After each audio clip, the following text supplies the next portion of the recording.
Hello and welcome. Starting right from the beginning of this course in session 1, we have been using some of the built-in functions such as input, print, and range functions. So by now you must have some idea how important these functions are in programming. In today's session, we are going to learn about functions in depth, including how to create our own functions and use them. So let's begin. We will start by learning about some of the popular programming approaches in Python again. We briefly talked about this in session 2 as well. The approach we use when we start learning a new language is often procedural approach. In that procedural approach, we write code in such a way they would be executed from top to bottom and left to right.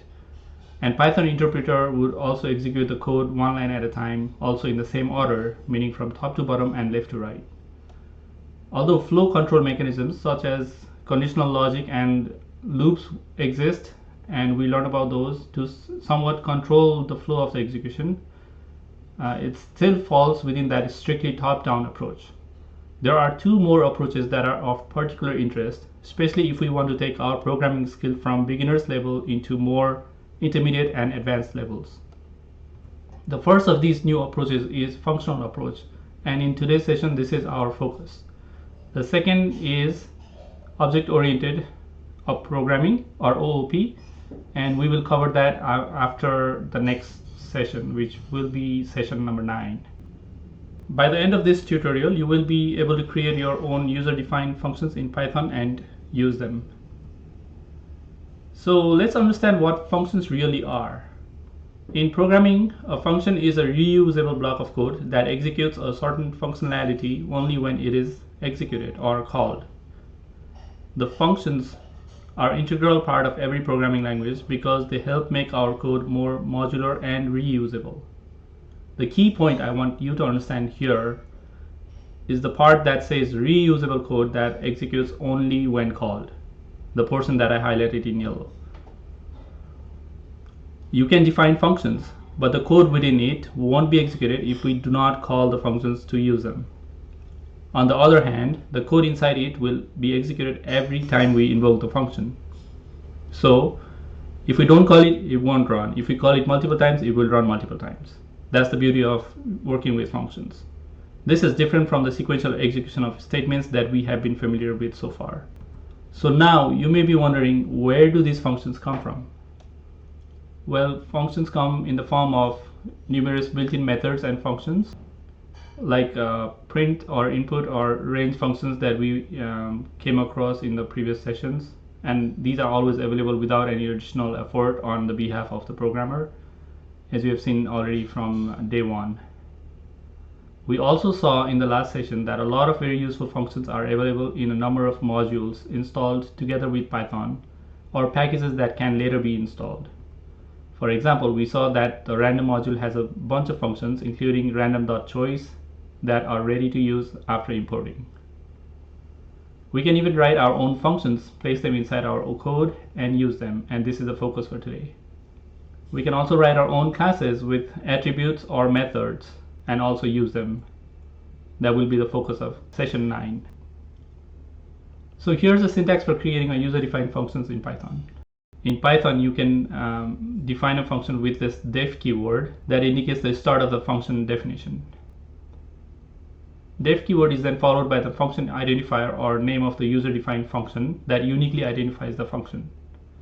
The naming convention for this function in Python follows the same rule as that of any identifier or variables. By convention, function names are all small letters. And then we add parentheses. While defining a function in Python, we can also define 0 or more parameters inside these parentheses that becomes the input variables to the function. These parameters are optional, and if present, will act as a placeholder for the data that the function will use. The first few lines of a function can be an optional string comment called the document string of the function, or docstring in short, to describe what the function does. So basically anything that is enclosed in triple single quote or triple double quote that you see on the screen, like right now on the screen, those are multi-line comments, and if you place them right just below the definition line of a function, that becomes a document string, and that is basically put there in place just to give hint to other users or to the developer themselves on what the function is supposed to do or how it behaves exactly. There can be one or more statements within the function body. Statements within the function body must follow same indentation label with a tab or 4 spaces. Statement can be one or more executable lines of code that will be executed each time the function is invoked or called. An optional return statement is present if present will return an output value from the function to the calling program, and the function will terminate when the return statement is executed. If return statement is not included, or if the return value is not specified in that line, the function will return none by default. Notice the colon sign at the end of line 1 and the tab or white spaces at the beginning of each subsequent lines. The colon marks the end of the function definition line and beginning of the function body. So what is the difference between hash sign for the comment versus the 3 quotes here? Okay, hash is comment for only one line, single line comment. And if you see this triple double quote or triple single quote, this can expand to multiple lines. Gotcha. Okay, thanks. So continuing with that, the entire body of the function should be indented with 2 spaces, 4 spaces, or a tab, just like in the if statement or for loops that we have seen in the previous sessions. This is how the Python interpreter will know whether the statement is or is not a part of this function. Just like in those conditional statements and loops that we learned in previous sessions, the colon and tab are very important part of the syntax in loops as well, or in function as well. If the colon is not there, the interpreter will give an error. Similarly, if the indentation is not there, or if the indentation is not consistent throughout the lines, the interpreter will give an error or your code will be buggy. The function ends where the nesting or the indentation ends, or whenever a return statement is executed. The main body of the program begins below the function definition. So this was all that the function was, and then this is the main body. Between these 2 items, there has to be at least a one empty line, but usually there is 2 empty lines in between, and without indentation in the front. If we need to use the function, we can do so by simply calling the function name in our code and assigning the value to the parameters followed by any further programming statements. So now hopefully you understand how we can create our own user-defined functions and how to call or invoke those functions. Later, when we execute an example program, I will show you how the control flow jumps back and forth when the execution encounters a function like this. There is one clarification that I want to make here. The parameter is a variable named in the function or the method definition. It acts as a placeholder for the data that function will receive and use later. An argument is the actual value that is passed to the function or method when it is called. Although this distinction is there, people tend to use the word parameter, argument, or input synonymously because at the end of the day, they all are essentially inputs to the function that will be used to get some outputs. Okay, pop quiz. Function in a function, is that possible? Can a function make a call to another function? What do you guys say? I think so. Yes. Yes, a function's body can have any valid statements, including call to another function. It's quite common for one function to call another one. Good answer. Next question. Can a function make a call to itself? A function body has a call to Yes. itself. Yes, and the answer is true. The well-written function can make successful call to itself. Such a function are called recursive functions. Okay, so let's continue. Why do we use functions at all? Are you aware of any advantages of function before I list them here? Programming language, in short, to do the job in quicker and short. Creating function definitions doesn't always make a program shorter or faster, but we will see what are the advantages. The most practical benefit of functional programming is modularity. Functions allow us to break apart our problem into smaller pieces. As a result, programs are more modular. This allows sharing the program responsibility among many developers. Another benefit of functional programming is composability. It's easier to specify and write a small function that does one thing than a larger program that performs complicated transformations. Often these functions will be useful in a wide variety of programs. Over time, you will form a personal library of utilities to the point that you might be able to create new programs simply by assembling these existing functions with small tweaks or configuration. Another benefit of functional programming is the ease of debugging and testing. Small functions are also easier to read and to check for errors. There are fewer corrections to be made, as only one function that needs correction will be adjusted at a time, with the trust that the rest of the functions will still do their parts. Another benefit of function programming is proof of correctness. It just follows with the last point we said. Because each function is a module that provides certain output for a given input, it is easier to do a rigorous test to prove, or at least get high confidence, that a program produces the right result for all possible inputs. By the way, I'm going to assign projects to you at the end of the lecture today, or sometime today. I will post it on Discord, and you will see exactly what I mean by all these points, why functions are so useful. Proof of correctness, ease of debugging and testing, modularity, composability, all these points. Another benefit of functional programming is its opaque internal working, and this is very important part. The well-defined function works like a black box. User doesn't know what this black box holds or what is inside there. The black box cannot be viewed in terms of its implementation, but only in terms of its input and output. Other users will not be able to see what's inside, but will be able to use the function without any knowledge of its internal implementations. Okay, I'm gonna stop here. Okay, let me ask you a quiz, or just a simple question. When does execution of a function stop? We went over this earlier today. What is your question again? When does execution of a function stop? When, like, the control goes inside the function, right? And it goes line by line from top to bottom again. But is there a certain statement or certain point where the execution goes back out to the main program? How do we know exactly when? I think so. We have to make a statement. I remember that because return none. Can anybody help him? The return statement. Return statement, yes. So let's talk about return statement for a minute. So there's print statement that we already know, and there's now return statement that only works inside a function. Okay, so let's learn about the differences here.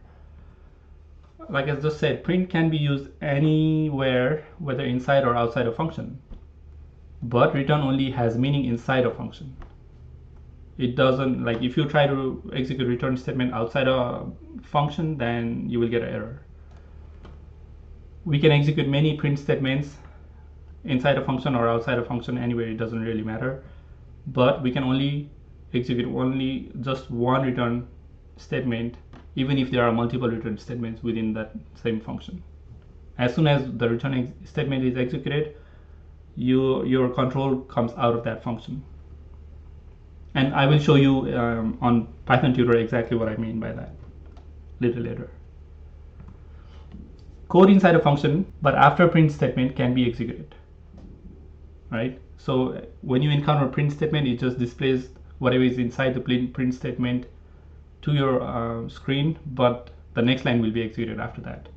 But in the return statement, as soon as the return is hit, it jumps out of the function and goes back into the main program. So anything that follows after that return statement is executed will not be executed. And the last point, print has a value associated with it. Like inside the bracket, whatever is there is the value for the print, and the console or the screen will be showing you the output. Similarly, return has the value inside it as well. but that value will not be displayed to you. That will be returned back to the calling program. If you're calling from the main program, then the return value, whatever is returned from the function as output, will go back into the main program, or the global frame, if you like. Okay, so hopefully that cleared up any confusion you may have with print versus return, or understanding return in general. If not, we're going to jump right into the coding portions. I have some examples here on the screen.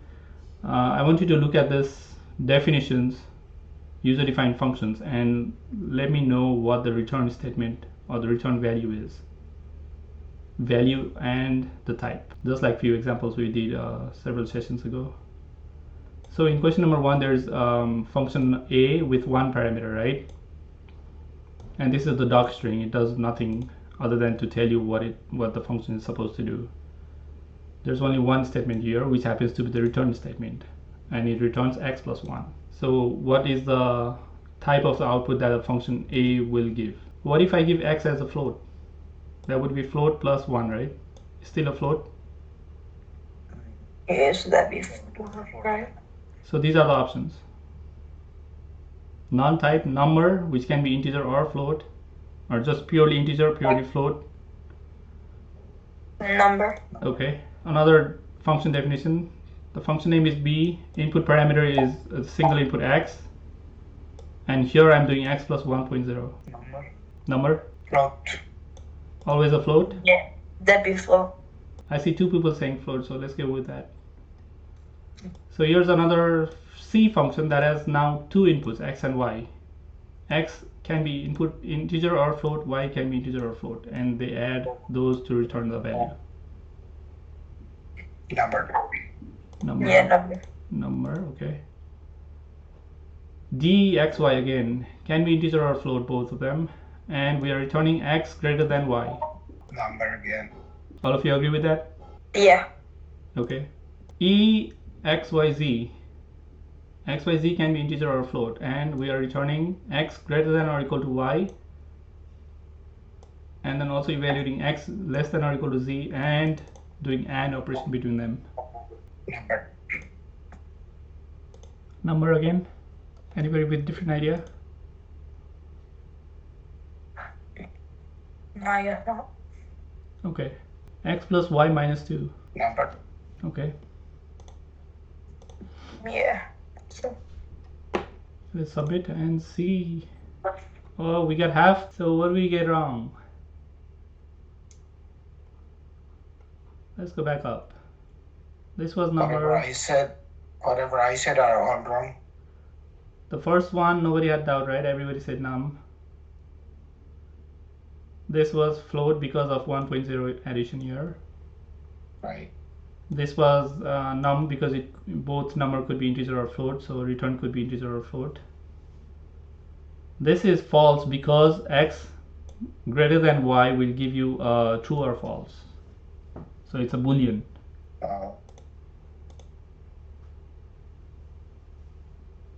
And similarly here, right? Boolean and boolean will also give you boolean. This will give you boolean, this will give you boolean, and the AND operation will return a boolean. You see now, there is no return statement. So the default value will be none, right?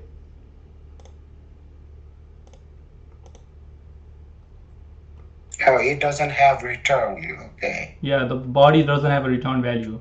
So by default, it will return non-type. So that means nothing. That will not be executed, correct? No, all of these, this is the only statement there. This will be evaluated, but it's not going to be assigned to anything.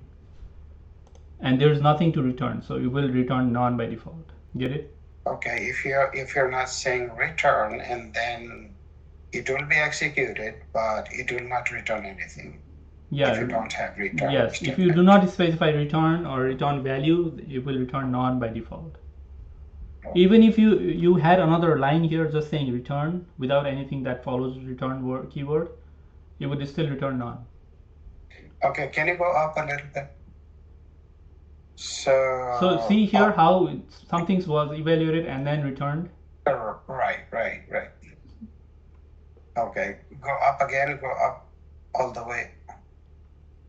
So if you don't have return in number 3, In number 3, yeah, if X you have plus- X and Y, X plus Y would be evaluated and return would be none. none. So The function okay, basically is useless. okay. You do evaluation, but you do not use anything or do not give any output. Don't even print the Okay. result. Okay. So let's get into some more examples. I shared this Colab notebook with everybody in the Discord. These are broken down into several sections. If I don't have enough time, I will leave section 6 as assignment to you guys to look at it and work it out. The whole, it's a complete code is already there. All you need to do is understand it, run it. If we do not have time, if we have time, I can also go over that and explain to you. But let's begin with the top. Section 1, function without parameters or return statement. Okay, so this is, what do you see here? This is a definition. The function name is test function. It only has one statement. The statement is a pass statement. And if somebody recalls the pass statement, what does it do?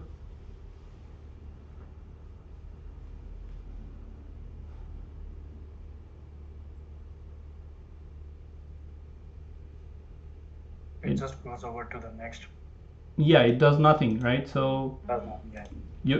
you're just saying, like, when you play a game of quiz, you remember, if there's a game of quiz and people say I pass, then it goes to next person.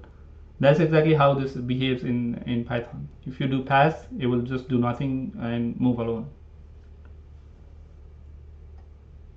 So when I run this, there's no output, right? Obviously. Why is there no output?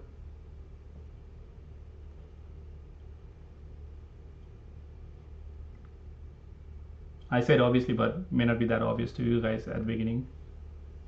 Because nothing is there, right? Like we don't either have any bunch of statement with the return. Okay, so you're saying if I do return, it will show something? No. Still no output. Maybe some statements with the print. Yeah, so I would have to make a call to this function. Only then it executes. Okay, so here the test function is where? I call that text function here, right? And here as well.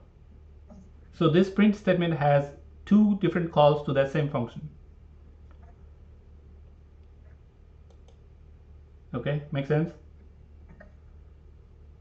Now let's, what do you guys think what this will print? It has to print something, right? But do you have return statement? Oh yeah, it will print something, but okay. Test function. Okay, let me run this and show you the result, and then you guys see what you see. Is that something that you expected? No. Okay, so this is not a function call. None of these are function call. Why? Because I do not have parentheses here. I should call, this is the proper way to make a call or invoke that function. Right now, without that parenthesis at the end, I am just naming that function, and it will just print the location where the function resides, memory location. And here I'm just printing the type of that, the class type of that function, and it shows it's a class of function type. So what does this tell you? Remember, maybe once or twice I've been telling you everything in Python is classes or objects. So this function that we defined is actually a class object.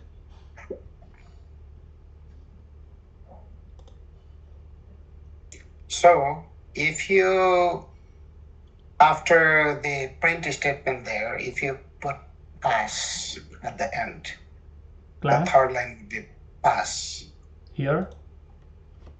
No, in another line. Yeah. say pass, yeah. And run it. Yeah. Still be the same.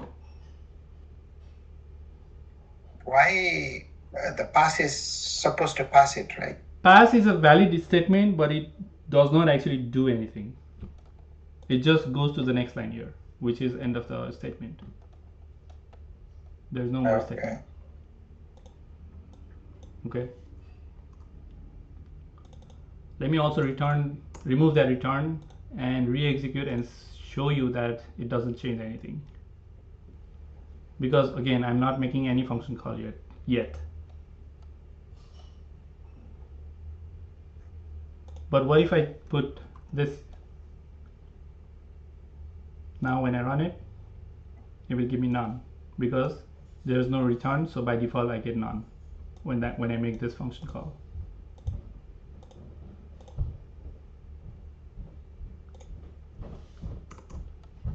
Okay. So moving on. Okay. Can you go back, please? So if you can you do the return on the first one? Here. And then make a call. Yeah. It will still be none. Because without value given in the return statement, it will return the default value, which is none. Okay. Even if I do not have this or have this without any value specified, in both cases I will get none. Okay. If I say return 3 or 4, I have to execute this with the update, and when I run this, it will give me 4. Okay. Hopefully that makes things cleared up. Okay, so moving along with the next one, I have function without parameters again. So this bracket is empty. There's no input to this function. And it will print static output. So let's run this. There's no output. I need to make the function call again, right? And that's when we see this output. Every time I invoke this function, it only has 2 print statements. So every time I invoke both these statements will be executed. Okay, so here first I'm printing this beginning here with a new line, that's /n, and then I'm making 2 calls to that. So both time it will print the set of print statement from inside that function. This is the first set, this is the second set, and then the ending here comes from this statement.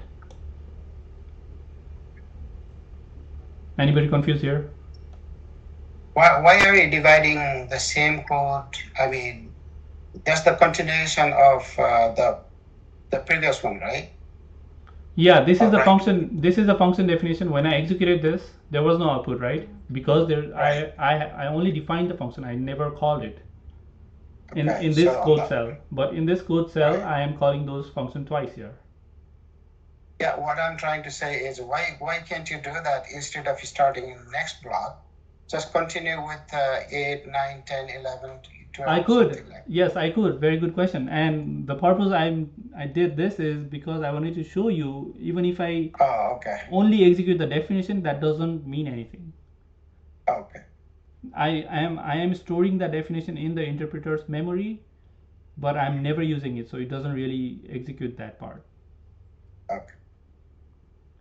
So in block 1C here, looking at the control flow with functions, there's no code here, and I want this to be evaluated or executed in Python tutor. So let's go take this to Python tutor and show you exactly what I meant.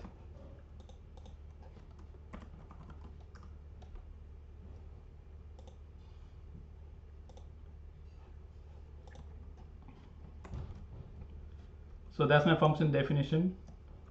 With 2 line breaks, I will copy this and paste there. So before that, let me just visualize execution of what I have so far.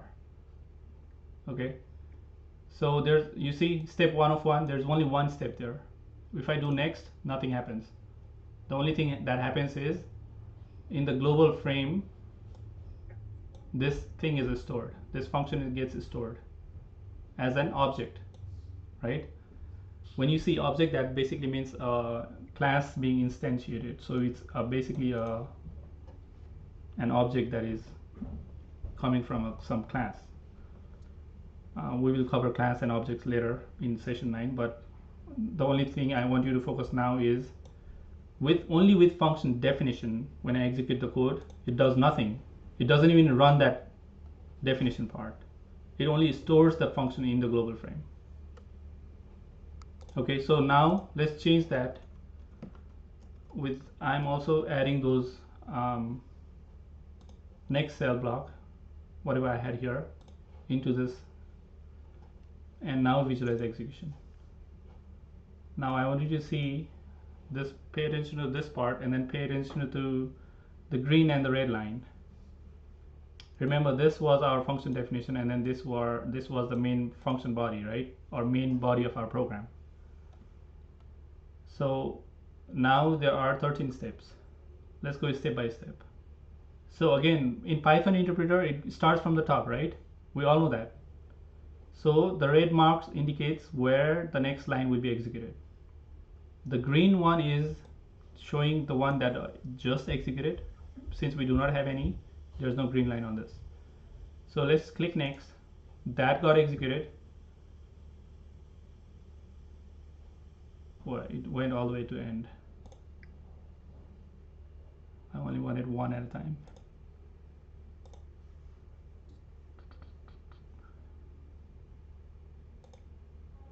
No, that's not what I want.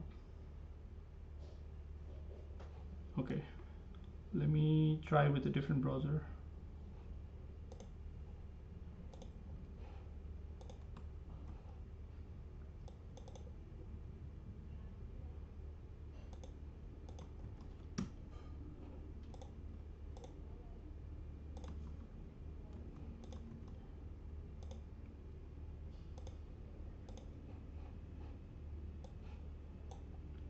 Okay, I just pasted the same code in this.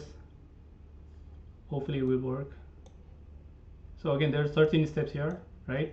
Nothing new. When I click next, see the function, the control, the flow jumped from step 1, which was the definition of the function, all the way to 11. So what happened here? This whole thing was function definition up to line 7, right? So all of those were skipped, but in the global frame now we have stored this function definition without executing it.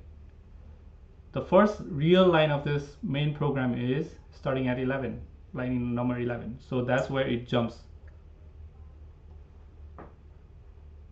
Now when I click next, the print statement will be executed, and you see beginning here. I don't know why you keep doing all that. Oh,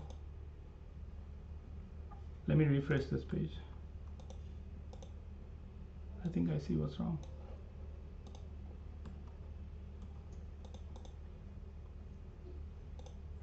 Okay, back into Google Chrome again. I think I found what was wrong here. So now I'm still in step 2. It went to line 11. When I click next, it prints that statement, and then this function call is ready to be executed, right? We just executed this green line. The red is where we are going next.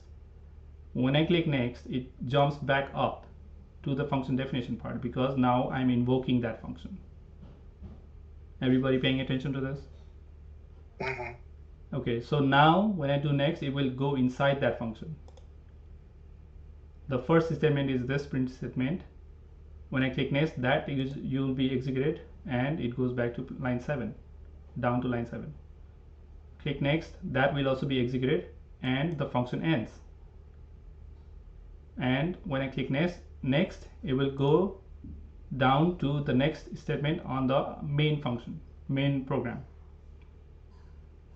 Okay, so same thing again. Now when I click next, it goes back up to the function definition, executes those print statements inside that, and jumps out of that function. Then it goes back into the main program, wherever it just resumes wherever it left. and now the only print statement is left that will be executed, and that's the end of the program. So hopefully now this shows you exactly how functions control flow of execution whenever the functions invocation are encountered. Okay, on line 11, you are not calling the function. You are just printing it, right? I'm just printing beginning here. Yeah. Line 12 and 13 are the function calls. Correct. So these two came from line 12, these two came from line 13, and this came from line 14. Yeah, this is just, you are just printing line 14. Yeah, the intention was here to just show you how the execution flow control jumps back and forth between the definition and the main program when we call the function. Yeah. Only when we call the functions are really executed. Otherwise, they are just stored in the memory and doing nothing. Yeah. Okay. Can you execute it once again, please? I want to see the arrow. Yeah. Well, let me know which step you want. Okay. Go ahead. So the print came here from line 11. Right. Now it's it goes. Execute now it goes back to the okay. definition. Right. Now it goes inside the function, prints those two lines, and it goes back to resume from wherever it left. Okay. And then now again there's another function call, so it has to go back up again. Goes inside that function, prints those two statements, and then resumes back from wherever it left. Okay. And at the end there's only that print statement remaining. Anybody confused with this? Any question here? Okay, if nothing, then I will continue.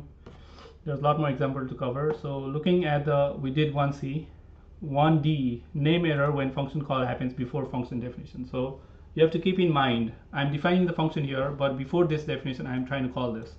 So that will always give you name error because the interpreter is supposed to run from top to bottom, not bottom to top, right? So as soon as it encounters this function call, it knows the definition was not stored in the memory, so it will give this name error.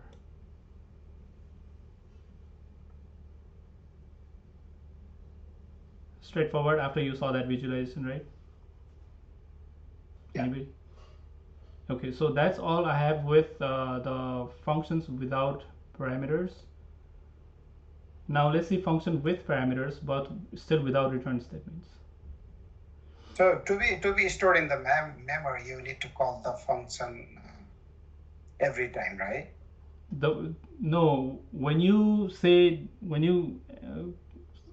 write def and the function, when you define the function, they are stored in the memory.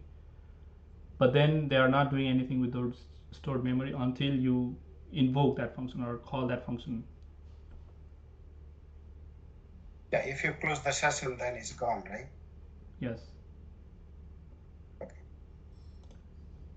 Okay, so we can define a function which take arguments, like we saw in the slides earlier.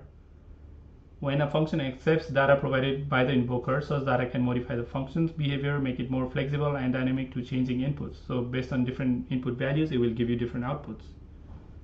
That's another beauty of using functions. Functions can have many parameters, as many as you want. And let's see some examples. So here, this is just a definition again with a passive statement. It doesn't do anything. I'm just showing you example here. This is a doc string. Everything here is comments. Just doc string trying to give the developer or whoever sees this code to realize what the code is supposed to do.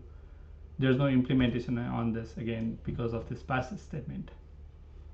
But the important thing here is to notice there are two inputs here, and s, and the doc string will, if included, will tell you exactly what those s and s should be. So would you call it input or would you call it parameters? Parameters. Yeah. Okay.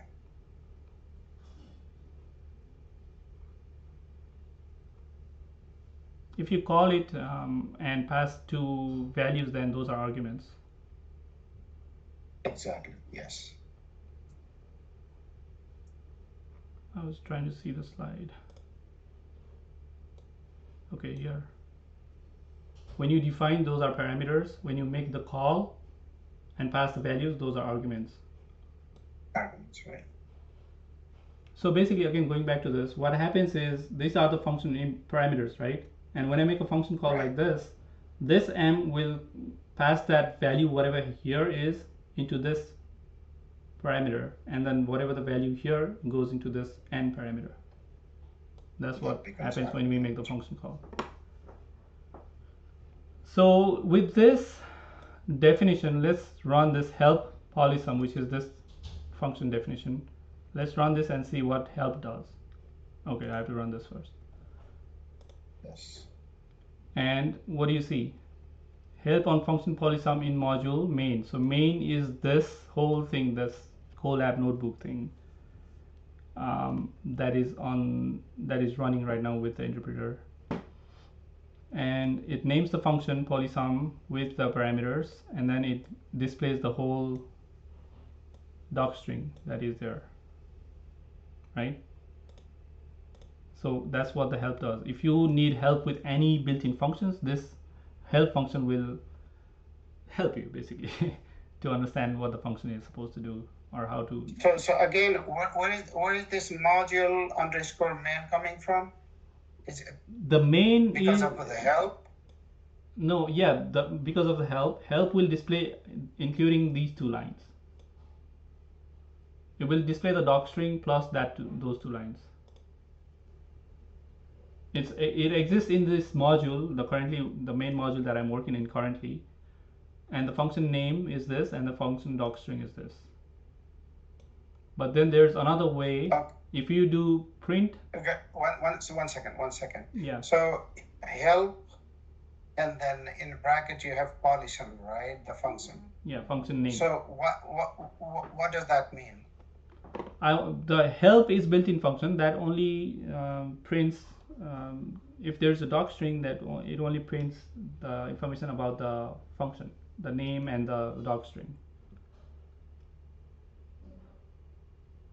So it is invoking module main, right?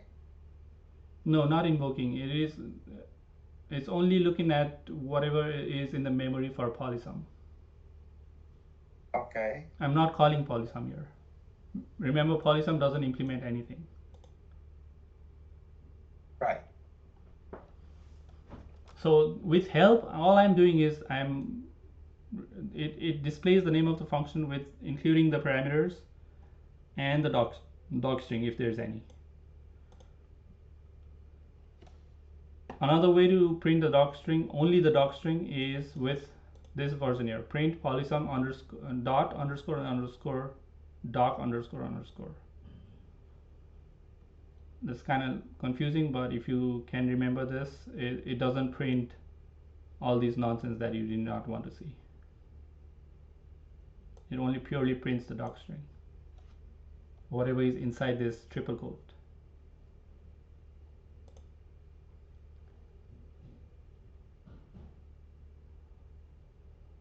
So let's see what we know. Print statement, right? We have been using it so far. What does help print give us? What do you think?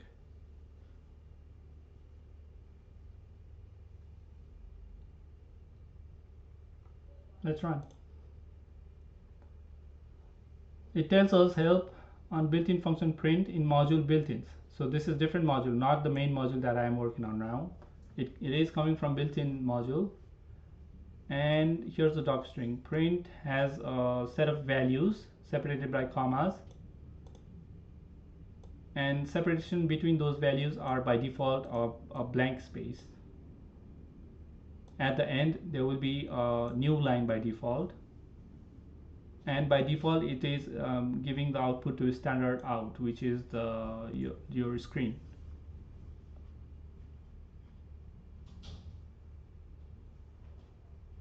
So this is pretty interesting. A lot of people work with print statement for years, and they still do not recognize that this is what is inside, or how the print function is actually defined.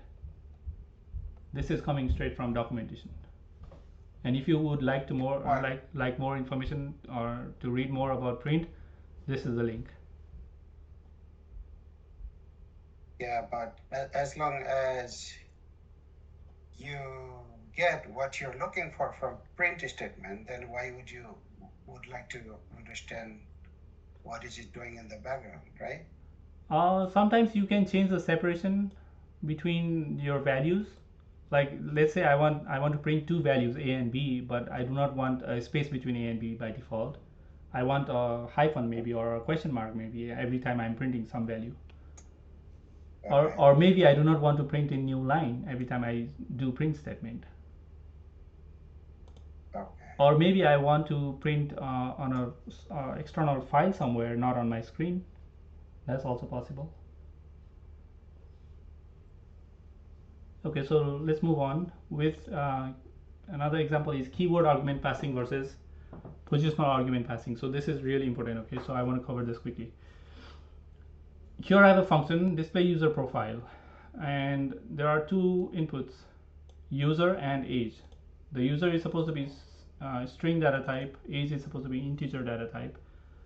By the way, Python, when we execute, the interpreter doesn't enforce these data types. It is purely for the developers type hinting. This is called type hinting. Okay, so developer, when they look at this, they know user should be a string data type, age should be integer data type. Although if I do not use a string or integer, it will still may function properly depending on implementation inside this.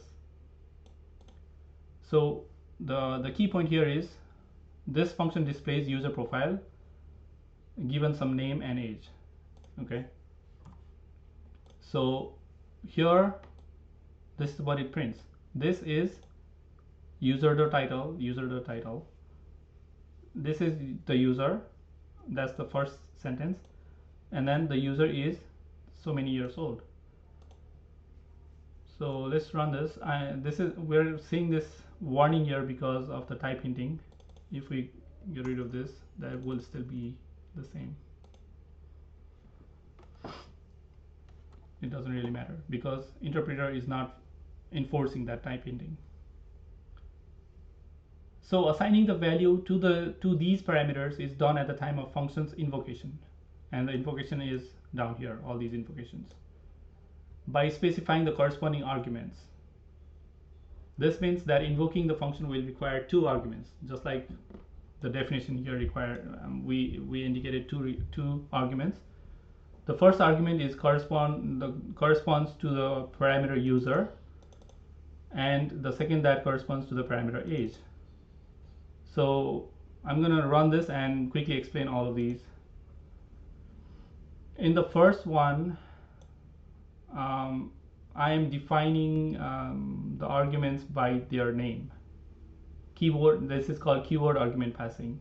So these were the parameters, and these are the values that is passed to those parameters, right?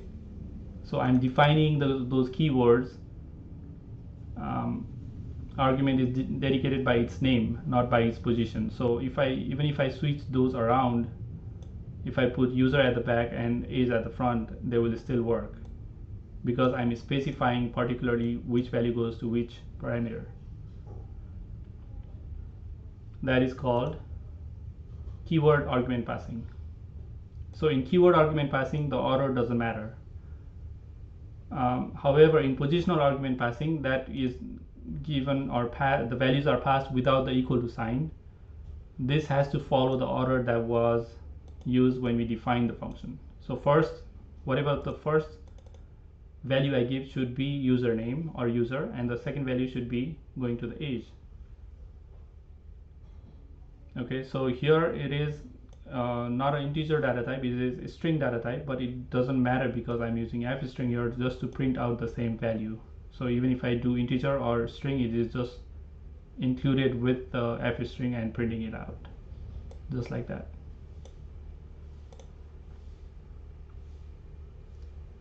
position argument passing, just like this one, is dictated by the position of this keyword, not by its name. And here another combination, I'm doing position argument mixed with keyword argument. And in this case, whatever I'm giving keyword argument always has to come after the position argument. I cannot do age equals to 19 in the front, or even user equal to Hector in the front, and then 19, only 19 at the back. We will see that error later on. The key point I wanted to show here is that the parameters live inside functions and argument exists outside the function. But when we invoke a parameterized function, the arguments act like carriers of values passed to the corresponding parameters. Therefore, parameter and arguments are sometimes used synonymously, like I said earlier. So we already did type hinting, so we will skip that. Errors to avoid. Okay, so these are important ones. Remember, I'm using the same display user profile. I'm defining it again here just for ease, and I'm printing user.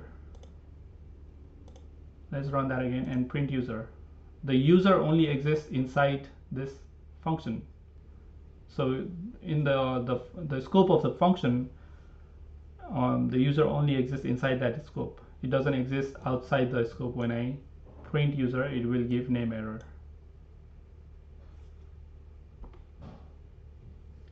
So swapping the argument around will give attribute error or unexpected results, because I am supposed to give user first and age at the end, but here I am giving 19 first and Hector at the end. Order of the position argument matters if not explicitly assigned with equal to values when I pass those in making function calls.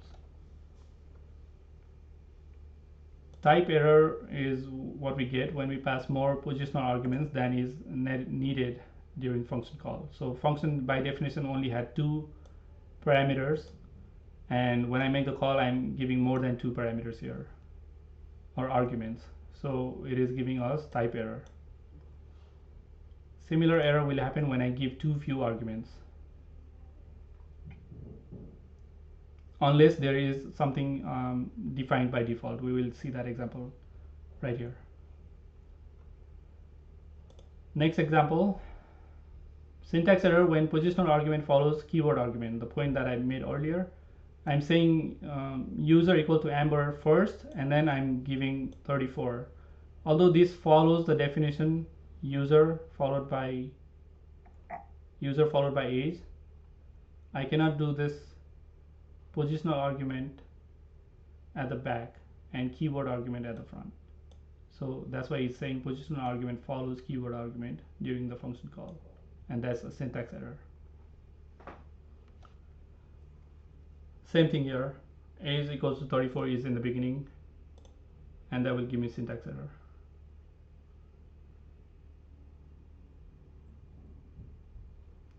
So let's see function with default parameters. So when I define functions, I can assign the value right here in the definition itself. And when I make the call, even if I don't specify status, it's okay, because I have already defined that and already defined the value for that as well. So if I do not specify status in the function call, it will use that default status of single.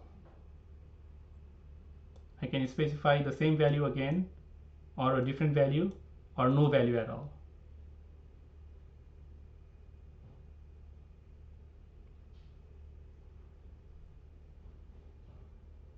It's okay even if I do not say status equals to, in this last example here, the third parameter will be assigned to the status. The third value will be assigned to the status parameter. So when what happens if you have a contradictory argument? For example, if you say single in the display your profile function, and then you put married in this second, like here, line 8. Yeah, is that? This is what you get. You replace that default value with the married, with this portion. Okay. Okay, so let's see functions with return statements. So far we did not have any return statements. We were only doing print statement inside the functions. Now I'm creating another new function, and when I execute that, there's no return here, and we know because there's no return, even though we evaluate something and assign that value to this distance variable, we're not really doing anything with it. So when we print find distance, it would only gives us non-value. It doesn't give us the evaluated value or whatever value that happened in the intermediate when running the function. Pretty straightforward after we saw the visualization earlier, or the examples earlier. Now here, instead of distance equals to this, I'm saying return this value. Okay, so now it is evaluating this and then passing that as a return value for the output of the function. So when we print, all these examples will now give return. And since these functions are executed within print statement, they will be printed out.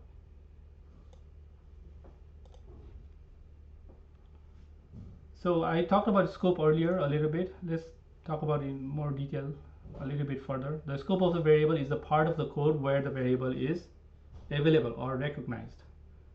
So when we say a equals to 2, we can do print a. So this is global variable. It is available everywhere. In this example above, variable a is recognizable in the main body of the code. In case of a function though, a variable a that is existing outside of the function has a scope inside the function body as well. So any global variable will have a scope within the local function as well.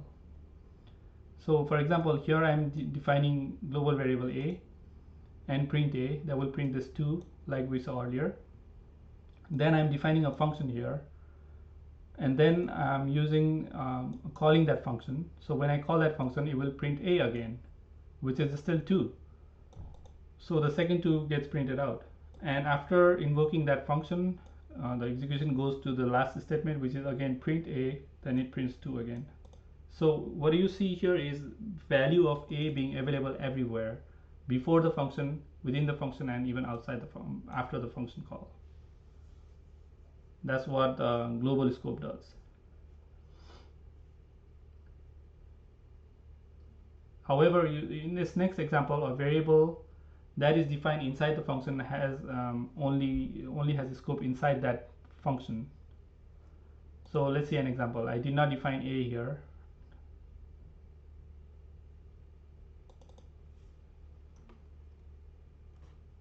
So yeah, this is name error by design. So this function definition, the name of the function is display name. Inside that function, I have a new variable b, and I'm trying to print b. Yeah. So outside that function definition, there's only one statement, print b. And when we try to execute this, the b is not recognized outside that function because b is local to only to this function. So when the interpreter sees this, there's no name or variable named b saved in the memory, so that's why we get name error. Although this was defined in the memory, it is only local to that particular function, not available on the global scope.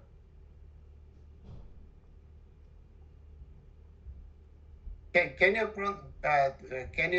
put that print b again to put that in the same indent? This? Yeah. Yeah. That way? Yeah. So all of these are part of that definition, right? There's nothing to execute. Right. Okay. We will not get error because there's no error here. All of these are just the whole definition of the display name function. But it's not displaying error, right? Yeah, it's not displaying error because I'm trying to print b. With execution of this, there's nothing happening. You saw that earlier in the visualization. It only stores this definition in the memory without executing it. Make sense? Okay, so let's consider a special case where local variable shadows the name of the globally recognized variable. So here, for example, I have a equals 2 again, and I'm printing a. Nothing new there. I will see that 2. And now I have defined a new function here, display name. And now I'm using the same variable name with a new value. And when I print a, it will give me the new value. So it overshadows the name and overwrites whatever was there in the global frame. And then even after the function call is done, when I go to global frame, it gives me the old value. So this 200 is local to that function. Got it. The variable a we created here inside the function, this variable is not the same as when we define outside it. There are two different variables of the same name a. The function's variable a shadows the variable name a coming from outside the function. Assigning a variable to the globally recognized variable forces the creation of a function's own variable with a new assigned value. Can you do me a favor? Yes. Can you just on line 4, can you put just underneath def def? Another def here? No. Just yeah.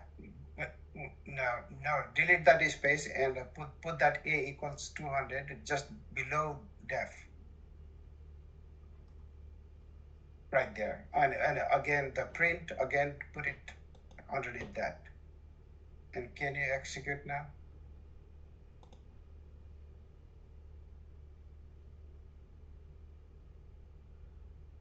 The definition is incorrect, gotcha, right? Gotcha. So yeah. Got it. Thanks.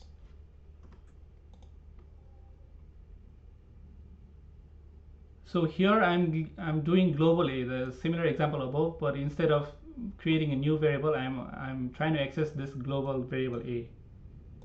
Okay, so in that case I will not get a new variable name. I will be just using the same variable from the global scope inside the function.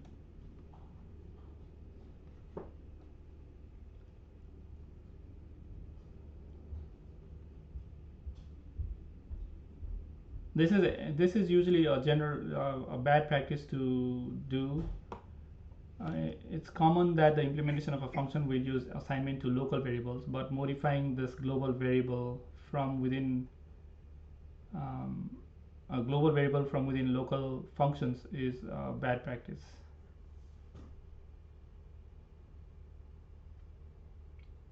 This is the example here. So we had global a, and we are trying to change that variable from within this function. And even after that function call in the main program, when we use variable a, we have already changed that variable, so 100 will stay in the global memory, global scope. Okay, any questions? Yeah, how say that again? How would that 100 last 100 will stay there? So the only difference here between this and this is we had global a, right? Right. So we access this global variable a, the value 2, we are just printing, and after that function invocation we are printing a again. So every time we are getting 2 here. Correct. In this example, I'm assigning or incrementing the value of global a. With this, with what this global a does is, I'm not trying to create a new variable. I'm just accessing the same variable value. Correct. So every time I say a, that would be the value of a. From the global memory. Yeah, that's why the middle 100. Yeah, here I'm incrementing by 98. So 2 plus 98 gives me 100. So globally the variable becomes 100. Even after the function is ended in the main program, when I access value of that global variable a, it will still remain 100. So this is why this is bad practice. Like, you don't want to change global variables value from within local functions. Like, If you keep doing, okay, so yeah, if you so keep it's doing supposed to that, print to, yeah, the problem with this is if you keep doing this, you will never know which function modified your global variable. yeah, okay, got it. Yeah, that's why I was just wondering why it's not 2 instead of 100. Yeah, so let me quickly go over the some important topic called recursive function. I'm not going to explain too much here. I have given you 2 examples, and quickly I will explain this and let you work with it with the Colab notebook that you all have access, right? So like I said earlier, I will not go over section 6. I will leave that to you to figure it out and play with it. But let's go back to recursive function. So earlier I said recursive function is any function that calls itself within its body, right? Python allows you to define a recursive function, even but the key point here is you have to keep in mind there is a limit on how many recursive calls you can make within the same function. And usually the limit is 1,000, but sometimes it depends on your machine. If you have a powerful machine, that value can be changed to higher amount or lower amount. It's up. You can use sys module to make that change. That's not covered here in this example, but I'm just giving you that insight. So in this case, this is my function definition, and I'm calling recursively here, well, repeatedly here, not recursively, inside a for loop. And recursive call is happening in the return statement. Interestingly, the last statement of this function definition calls itself again and again with new values. Okay, and if you see recursion in every recursion, the main concept is the base case will have to be defined first. Like if for any value less than 0, if any value of n is less than, if the value of n that you input here provided as parameter is less than 0, you will return none and remaining will be not executed, right? As soon as none is executed, the rest will not be executed. Remember that. If that is not true, and if n is still less than 2, the value 1 will be returned, and still we will not get to this recursion. However, for any other values, we will do that value n times the same function call with one less value. So it will do n times n minus 1 recursion.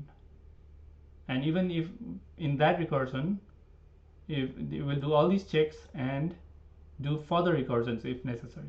It goes unless and until n does not become less than 2, at which point they will return 1, which means multiply all of these recursions by 1, which is still the same product. So essentially you are multiplying all these numbers 5, 4, 3, 2, 1 all the way to 1. So when we run this, all these recursions happen, and then all these loop happen as well. Okay, so if you give n a bigger number, this will definitely take a longer time to execute. Like I would not even want to run n equals to 20. That will take a long while because of so if you have on line 3, if you have a return n, return then n, what would be, yeah, that would be incorrect definition of factorial. If n is negative, I would not want to return a negative factorial, right? yeah, it will run forever, or no? If n is 0, yeah, I think it might run forever, because no, it will just run one time. Oh, okay. Let's see.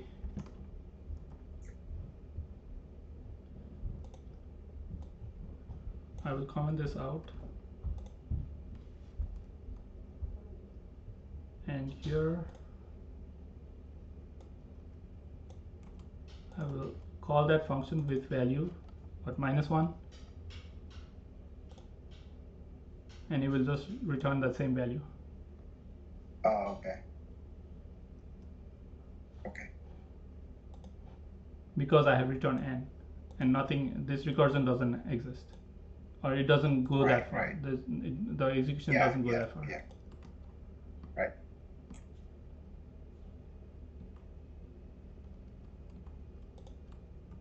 Okay. So here's another example. We will, what will be the output of this following code? What do you think? I have a function named forever with the default value of I equal to 0 as only input that it has. And every time I call that function, I will be incremented by 1. And then I will print iteration number and that value. And then call the function again with the updated value of I.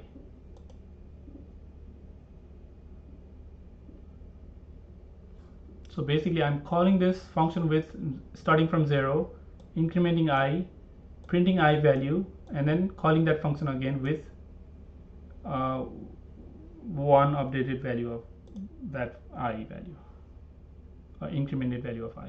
So when I run this forever, it will go forever until and unless it reaches the recursion depth, and that's when it will give you recursion error. Forever is assigned I is called 0. I plus equals 1. What does that mean? I is incremented. Yes, I equals to I plus 1. That is basically what this means. Okay. Okay. So I equals to 0. I equals to I plus 1. I was 0 at the beginning, right? So 0 plus 1 will be assigned back to I. So I will become 1 after this. And the next iteration I will become, next recursion I will become 2. Right. Okay. Okay. So all these mechanism doesn't tell me when to stop, right? It doesn't tell me, it doesn't have the base cases that I had here. The return statement. If something is true, I want to stop there with the return. This doesn't have that mechanism. So it runs forever. So the key point I want you to understand from these two examples are, whenever you do recursion, it's allowed in Python. You can have anywhere within the body of your function, you can call that same function again, but you need to take care of the base cases when to stop the recursion. Otherwise, you will hit the limit with recursion error. Okay, I will leave this section 6 for you to look at it and work the example here. It's a bit lengthy. There are a bunch of functions. Basically, it's just simple arithmetic in a different way. I would call it math interpretation. There are a bunch of homework assignments, and one of those include looking at this code from section 6. If you see the screen here, visit section 6 of this Colab notebook. So this link is already on the Discord. If you take a look at it, you will find that it's very simple and does not contain anything that was not already covered during the course so far. So I want you to try to understand its implementation, run it, play with it, try to create something similar of your own maybe, right? And that will help you in the projects that I'm going to assign to you next. Anybody has any question before we leave? So when is the next class? Next Friday. That means this Friday, 5th. 5th. Okay. And the 5th is the next class. And when is how many classes do we have more? Okay, this is session 7. This is where we are right now. So next would be file handling, and then on the 5th. And then we will do object oriented, and then practice. Okay.